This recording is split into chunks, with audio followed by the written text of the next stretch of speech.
Greetings, this is a tutorial on a prevention team budget spreadsheet.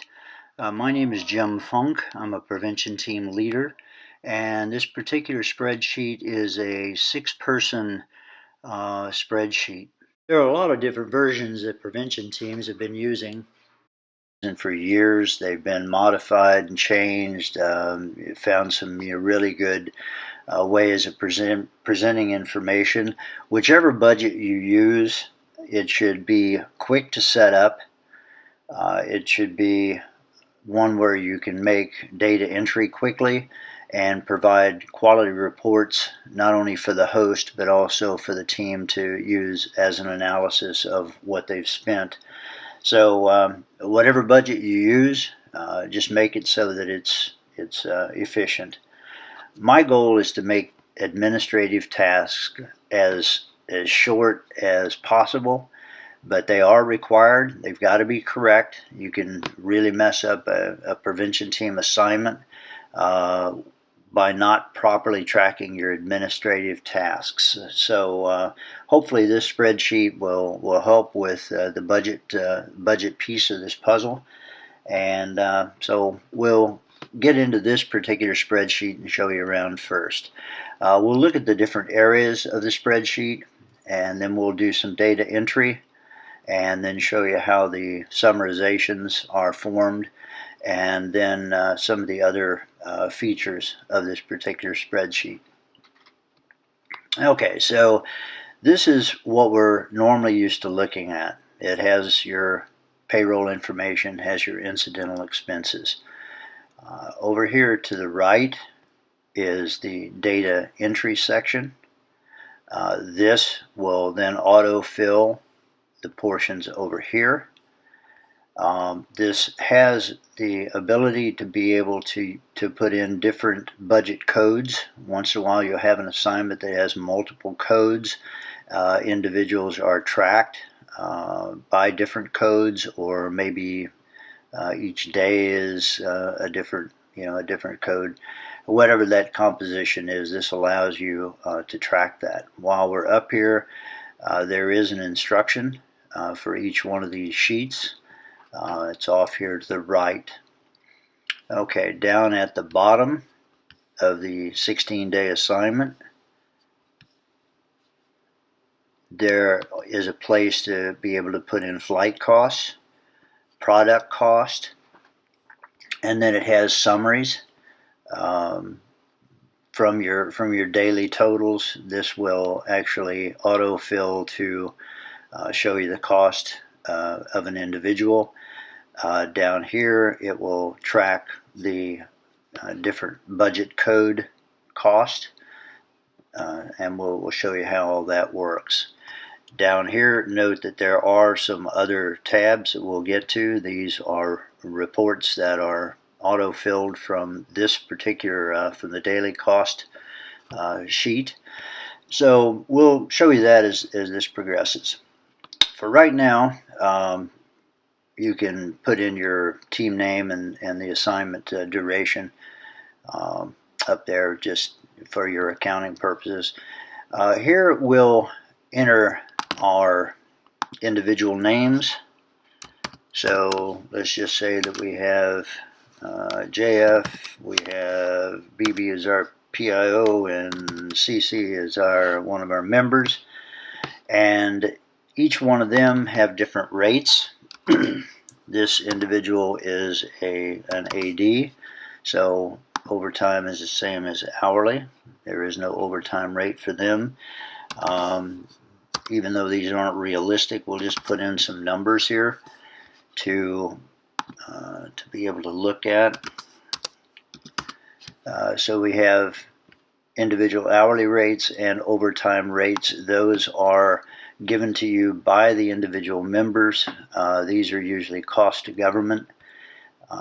Their home unit can give them that number if they don't know it, but that's what helps you figure out what it's actually costing on an assignment. I mentioned that there are different budget codes. For this particular sample, we'll just put in a simple identifier that maybe you have a a Forest Service code, a BLM code, and you have a BIA code. Okay, each one of these are shown by codes 1 through 3. So as an individual, you may be paid under a different code. For the purpose of this example, we'll just say that these 3 individuals are paid through those budget codes. And just as an example, we'll say that after day 1, both of the other individuals are paid by code 3. We'll show you down at the bottom how this shakes out, but it does allow you to be able to track different budget codes. If it does change during the assignment, you can indicate that. Otherwise, it may be the same all the way through, or there may only be one budget code and you won't need this section. The other piece of data that we'll enter here is your dates. I always like to put the day of the week so that I can keep track. I'll tend to lose which date I'm looking at, so this just helps me track that. Now, all of this data fills in over here. You now have your dates, you have your individual names. The information is here so that your base pay, your overtime pay will all auto-calculate. Here on each day you can put in your varying costs, and just as an example, let's just say that our lodging cost is $90 and our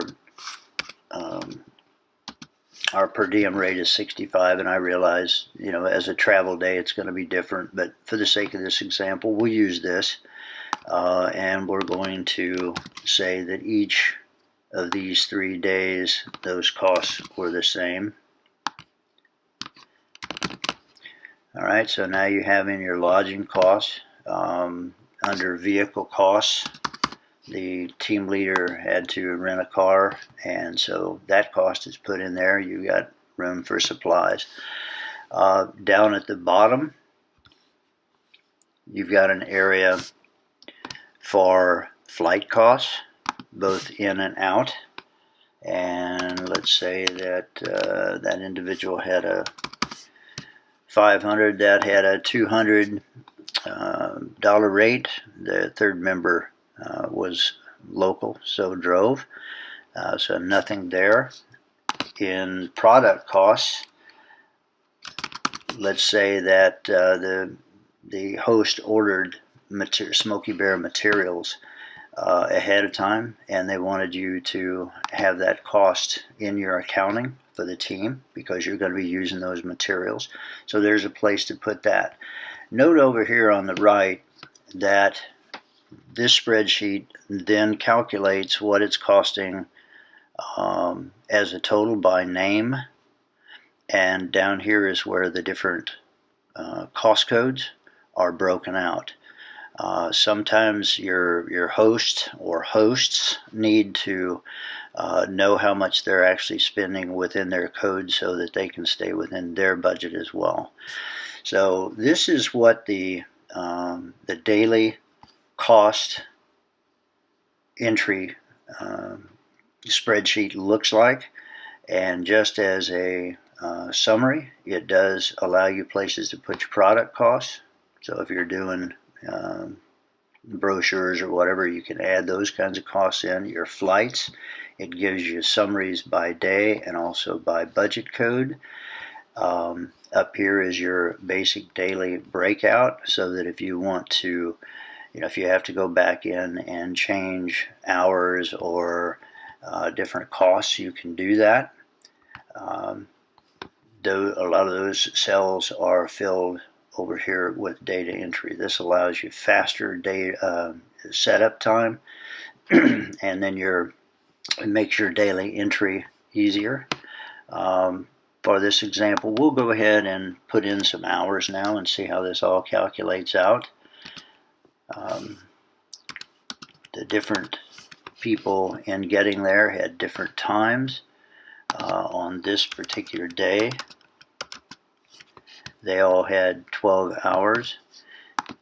Here, this individual was an AD, so their rate is the same, but these two individuals are in a point where they need to show overtime hours, break their 12-hour day up. So you can do both your base and your overtime hours, and each team member will submit. If you do CTRs or whatever mechanism you use, you'll have that to verify and show against this particular budget spreadsheet. That also serves to be able to fill out the 288s. So you do have some accounting verification with documentation to your budget spreadsheet. Okay, so that's really what it takes to set up the spreadsheet and how to do daily entry. So each day you just put in the base hours, overtime hours, and whatever your incidental costs are for that day, and everything calculates down here at the bottom. Now, one of the key features of this spreadsheet, and in my estimation one of the most valuable pieces, is this cumulative summary. Very often the hosts ask you, how much have we spent? Some hosts, the budget person, will say, I want to see what your daily expenditures are each day. Well, rather than having to go over into daily costs and print out that particular day, you've got one sheet that you can set up to print each day. It will show your cumulatives as it goes through the assignment, and not only shows a daily but also shows your total. This will show your flight costs, it will show your product costs, and in this particular area it will actually break it out by category. This is very helpful for the team to be able to do this very quickly. You can, in the morning, it might take you 5 minutes to enter the morning information and then print this sheet out. So here again, it's quality reporting, minimization of time, and then allow you to get on with the more important work of your prevention outcomes. A third feature here in this spreadsheet is multiple assignments. Once in a while, you'll have back-to-back teams. We've had as many as 7 teams come in back-to-back, and it makes the accounting for the host to go back and take every budget, maybe in different formats, be able to figure out exactly how much the entire period of time, maybe they've had several teams in, what are the total costs. So one of the things we put in here is to allow each team to put in their costs. Like if they use this spreadsheet, they could go to their cumulative summary, they could pick out their costs by category, and then put that into this column here. Each team would do the same. That auto calculates into this summary report. So if you had 7 teams, they all, each reported their information, the host would have a complete summary of what each team costs and what the total run of assignments cost.